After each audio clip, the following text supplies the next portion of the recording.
On the farm today with the International 886. Got the Teff grass out here. We're baling 2-day hay, which is unheard of for Teff. And I'll explain more as I get going. Knock on wood, the AC in the cab is blowing cool. It's not 92 or 95 out here, it's probably about 85, so it ought to feel real good in that cab today. But oh, it's probably about 4 o'clock, and we need to get on with getting this up. I've raked 4 windrows together for each one of these windrows, and I'll talk about that a little further as we go along. All right, here we go. I'm probably going to have to slow down a little bit. I'm in TA mode, and some of these windrows are really heavy. And got my hay preservative ready to go. And it looks like it's going to be too high. But let me get the baling. Get some hay through this thing and just kind of see what we got, and then I'll come back.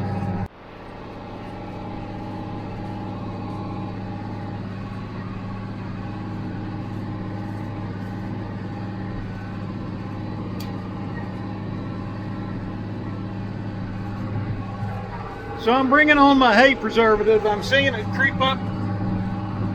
It's going to creep up more with the preservative on it, but I'm anywhere from 12 to 18%. And just going to be play it on the safe side. I've slowed down the second gear, low range.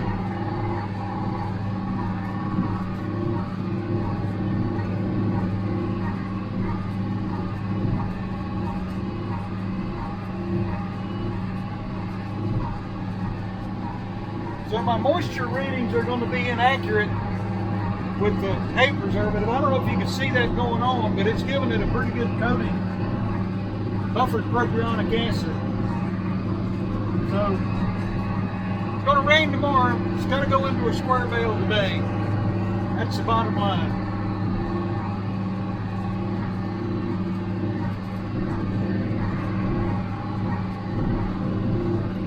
Some people say add 3 points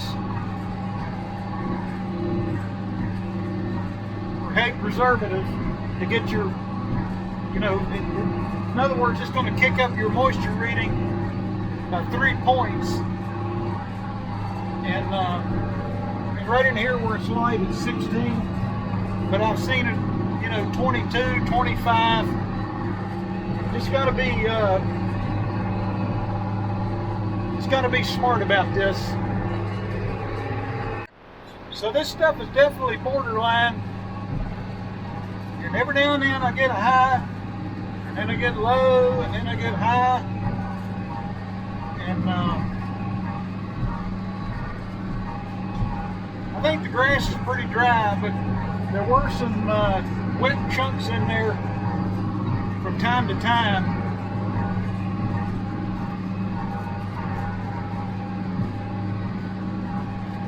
Bales look really tight. I'll get out and check them here in just a little bit. I haven't used preservative in years, but it's nice to have when you need it.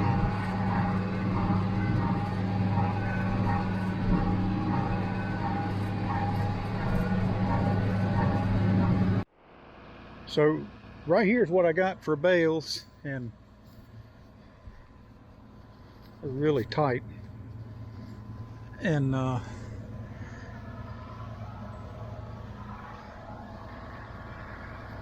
almost too tight. If anything, I can loosen that up a little bit. The tighter the bale, the higher the reading on the moisture meter. But that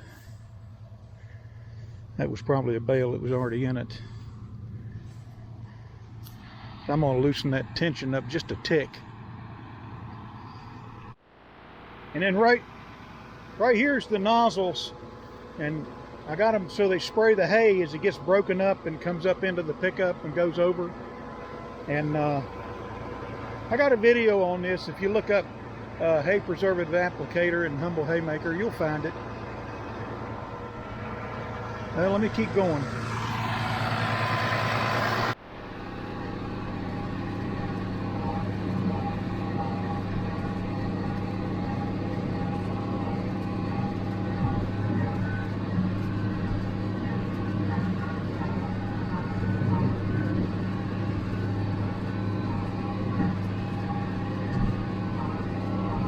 This is one of the bigger windrows. I went back to third gear TA low. Hope I don't jam nothing up.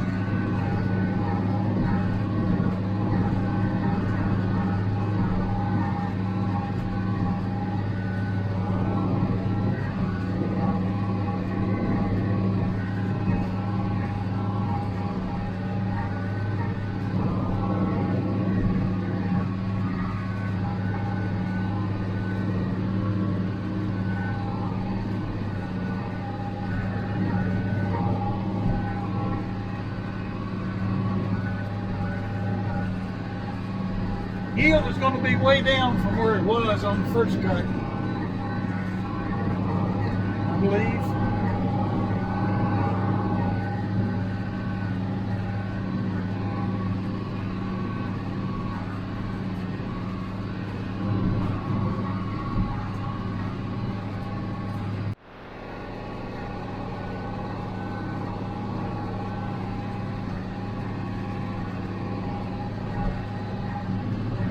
If you let this stuff dry another day, it's on the verge of starting to turn tan. You know, you can just look at it in the windrows and see that, you know, it's starting to lose that green color, even though it probably looks really green in the bales.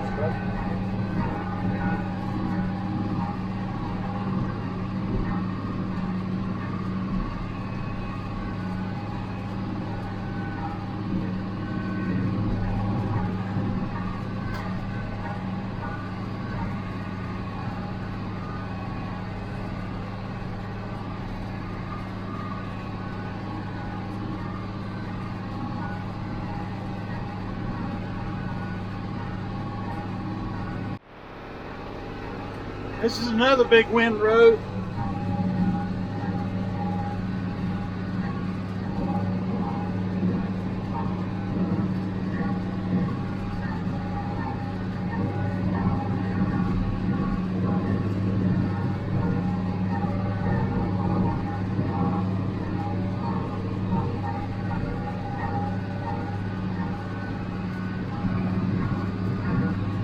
I was kind of hoping I wouldn't need hay preservative, but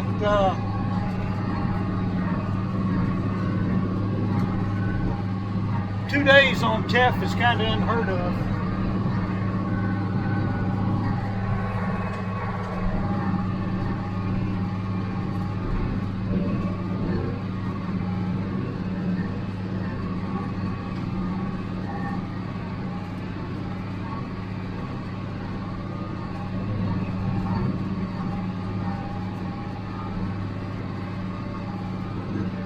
Really jamming the hay into this baler.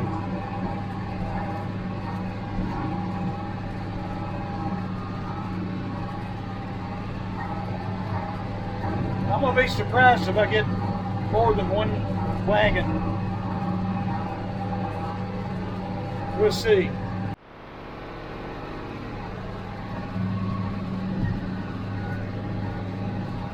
What's in the bale looks pretty good. You know, the hard part is telling the hay customer it's got hay preservative on it, and it's harmless.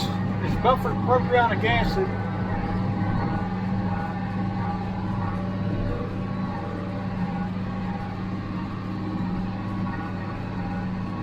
But I'd rather do this than have it get rained on. Again, we got a hay shortage, so that always makes it a little easier to sell hay.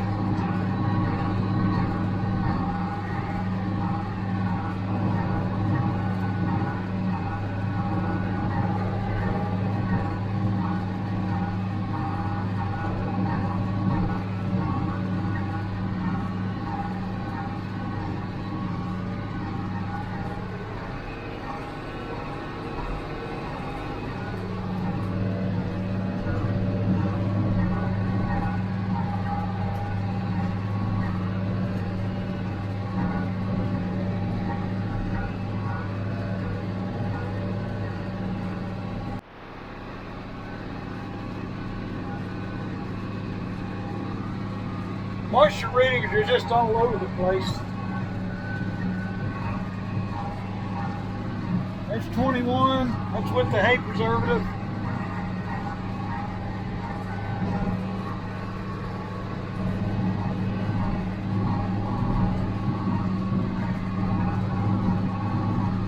It is what it is. I'll keep an eye on it.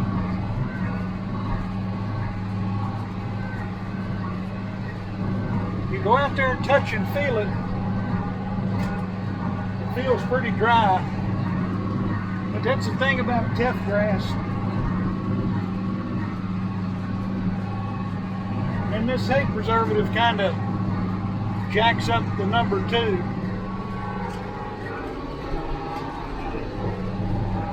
I go between low and high, TA direct, and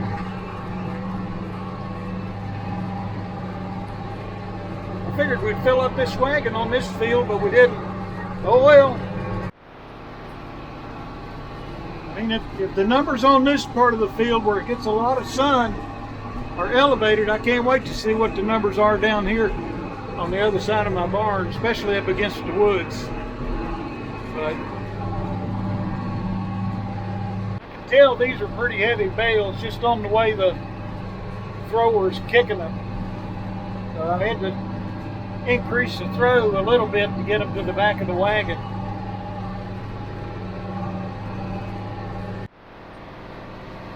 Yeah, I'm kind of disappointed with my yield. I think I'm gonna get one wagon out of this whole field, and I expected more than that. Let me finish this little area down here, kind of keep my eye on what I'm doing, and then I'll wrap up this video. Well, that's the video. Kind of a disappointing haul. The hay looks great. The hay just looks really, really good. And I'm disappointed in the yield, but this stuff packs so tight. Them bales have got to be crazy heavy. Between the moisture that was in the bale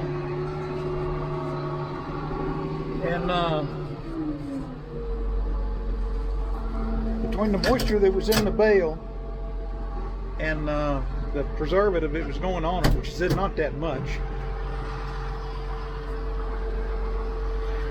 Let me come down here and take a look-see at things.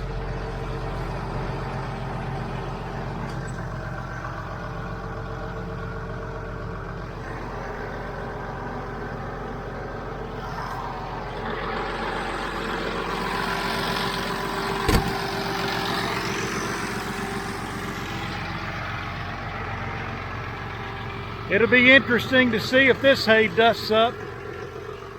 They say this buffered propionic acid smells like vinegar, but the glass half full crowd, which I belong to, say it smells like dill pickle chips.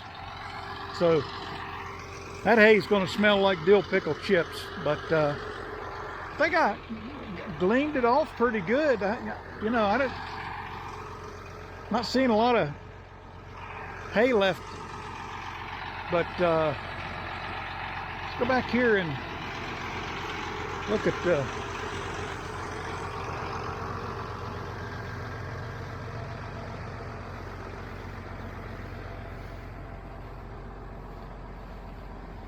the hay's just absolutely beautiful.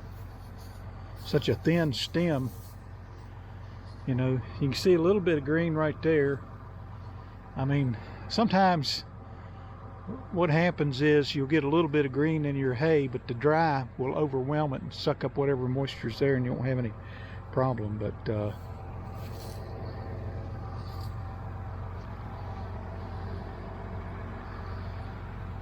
I mean, on this farm, we're not some big time operator, but I was talking about this with another haymaker in Northern Virginia, and in many ways we've got the tools necessary to make dry hay as quickly as possible. And the reason, you want the hay to cure out, if you're not familiar with it, as quickly as possible, is that the nutrients get locked in. But if you let that hay linger, and when you first cut it, You know, it'll be like a flower in a vase. You know, it'll live for a while. So you want to cut that stuff, and by crimping it or you know, scuffing it up with impellers like I've got, it gives an avenue for the moisture to escape. And you know, a flower in a vase with no water in it ain't gonna last too long. But I think the hay looks really good. I'm gonna pull this bale out. I hope I can lift it. It looks really dry. The hay looks dry, but I could just tell the way it was throwing that this wagon's got a short tongue. So where I set that thrower is almost for a wagon that I've got with a longer tongue to get it on to the back. And I struggled a little bit at first to get it to go up to the back of the wagon, and I could still get some over the back if I had more to cut. But the plan right now is to fertilize this tomorrow, and from the day we cut on July 29th, which was a Wednesday, today's July 31st. 2-day Teff hay is really unheard of, and we'll find out if it heats up. I don't think it will, but let me get a bale out of here, and then I'll wrap this video up. So I just pulled that bale out of there, out of that chute.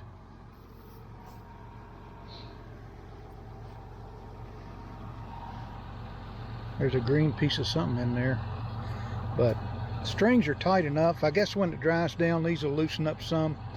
I took the tension off of it a little bit, and then I added some back to try to get a happy median. The bale wasn't too awful heavy to lift, but yeah, John Deere 348 baler with the number 42 pan kicker on it, getting the job done one more time. And my 1976 International 886. This is a great baling combination. So we'll talk to you later.